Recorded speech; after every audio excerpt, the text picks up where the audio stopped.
આજે શું બનાવી દીધું આમ એટલું વેલું જમવાનું બની ગયું આજે મેં બનાવી દીધું પાલક પુલાવ અને રાયતું. હા પાલક પુલાવ શું વાત છે. એટલે એક આઈડિયા આવ્યો છે. બોલો ને તાર. આપણે છે ને એક ગુજરાતી પિક્ચર બનાવીશું.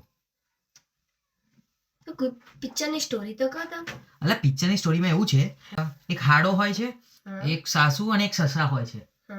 અને એમાં છે ને આખા પિક્ચરની અંદર છે ને હારો જીજાજીનું કરી જ નાખે બધું. બધા પૈસા જ ઉડે કરે એમના, પૈસા જ વાપરી નાખે બધું.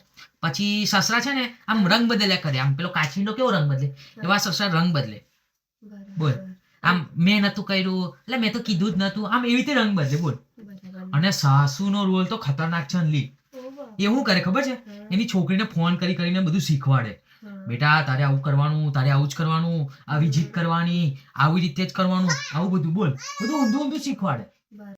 આ સ્ટોરી તમે અમારા ઉપર જ નહીં કહેતા, અમારા ઘર વિશે. એટલે તમારા પર નહીં આ સ્ટોરી, આ તમારા જેવી જ છે પણ તમારા પર નહીં. તમારા પર એવું કરાય મારથી? ના કરાય યાર. આ સ્ટોરી તમે જ લખી છે એવું નથી લાગતું તમને? એટલે સ્ટોરી બોરી બધું મેં લખી છે પણ આ તમારા ઘર પર નહીં. આમ આ કેરેક્ટર છે, આવા બધા કેરેક્ટર. બરાબર.